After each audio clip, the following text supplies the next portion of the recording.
sahabat ICRT, pada hari ini spesial dalam Hari Ibu, peran perempuan dalam pasca bencana.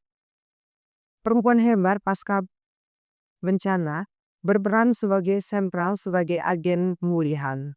Bersama saya ada Vira Angelina, sekretaris Nagari, yang banyak berkecimpung dalam upaya pemulihan di Nagari Murapilai, khususnya dalam menyiapkan semua kebutuhan informasi dan data serta penggerak untuk perempuan-perempuan di Nagari Murapilai. Dan satu lagi di sebelah saya ada Nelmawati, adalah sosok perempuan mandiri yang mempunyai aktivitas sehari-hari saat bencana dan pasca bencana mengalami beberapa kendala dalam perluasan ekonomi di Murapilai. Kepada Vira, saya akan memulai menanyakan tentang apa sih sebenarnya yang saat ini sedang dipersiapkan oleh Nagari Murapilai pasca bencana. Baik, sudah 25 hari pasca bencana banjir bandang atau galdo di Nagari Murapilai. Kemarin kami pemerintahan negari, kecamatan, kabupaten, beserta BPBD Kabupaten dan di DNPD pusat itu koordinasi tentang kebutuhan pasca bencana. Di situ kami menyampaikan khusus dari Nagari Murapilai, kami menampingi beberapa korban bencana yang terdampak. Mereka mengeluarkan harapan, saran dan pesan mungkin ya kepada pemerintahan pusat agar normalisasi sungai secepatnya untuk realisasi. Kemudian tentang hunian tetap dan hunian sementara juga disampaikan kepada DMTB. Dan dampak-dampak lain seperti irigasi, sawah, pertanian, di bidang pertanian, peternakan, juga mencegah, juga disampaikan. Alhamdulillah pemerintahan pusat langsung menanggapi. Yang pertama yaitu tentang penambahan alat berat. Alhamdulillah sudah datang semalam, nambang 4 alat berat khusus untuk bendung sirih. Kemudian tentang hunian tetap dan hunian sementara itu sudah dipecahkan juga kemarin dengan catatan pemerintah setempat harus menyediakan lahan yang bebas untuk pembangunan dari rumah untuk korban. Selain yang mandiri juga disediakan tanah. Masalah Bapak Bupati menanggapi secara serius dan akan secepatnya memerintahkan mengutus Bapak Sekda untuk realisasikan cepat perubahan nilaian yang terletak di Dorong Poto. Berapa jauh dari lokasi posto informasi? Lebih kurang 1,5 kilo. 1,5. Apakah sudah ada masyarakat yang mendaftar atau bagaimana sistemnya?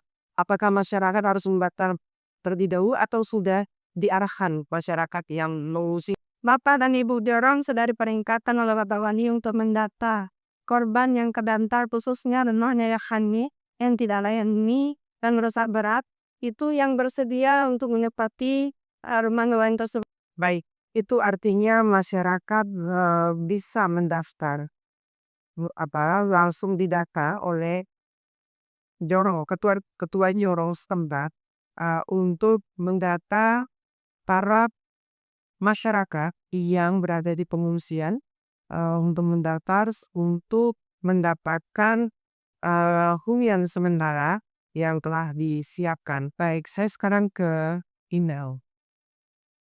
Inel, kabarnya hari ini hari Minggu hari pasar ya. Iya teh. Kabarnya Inel sudah mulai berdagang ikan bilis di pasar. Bagaimana hari ini hasil dagangannya?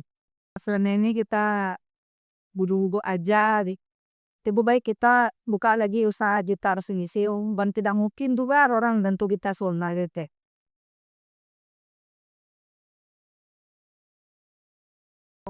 Apalagi kenapa biaya hidup sehari-harinya.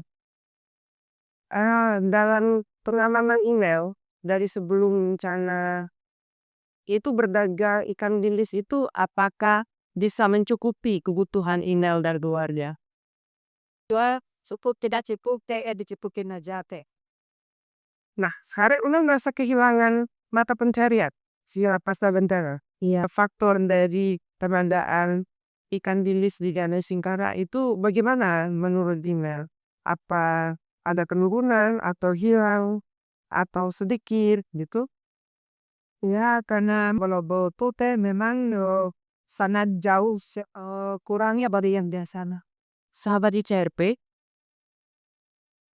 sudah 2 kali ada pertemuan perempuan, korban dan mungkin masuk dalam fase penyintas di mana ada lokasi bencana. Peran perempuan sangat penting dalam penguatan psikososial dan juga peran dalam ekonomi. Kali para perempuan selalu menyampaikan ingin beraktivitas, ingin kembali seperti normal, seperti biasanya dengan kegiatan-kegiatan beragam. Selain aktivitas ke sawah, ke ladang, bahkan juga melakukan berdagang, dan tak banyak juga mereka melakukan kegiatan-kegiatan kerajinan tangan yang merupakan ciri khas dari Nagari Marathi. Sedikit kita akan melihat secara dekat bagaimana perempuan-perempuan tangguh ini tetap bekerja dan beraktivitas sekalipun berada di situasi yang cukup mengkhawatirkan karena peristiwa Galudu 27 November yang lalu telah menghancurkan banyak ruang aktivitas mereka, tidak hanya sawah, ladang, bahkan juga niaga. Untuk itu, para perempuan mempunyai keinginan dan komitmen bersama untuk bersinergi bersama dengan perempuan-perempuan lainnya untuk menggerakkan ekonomi bangkit di Muara Piki.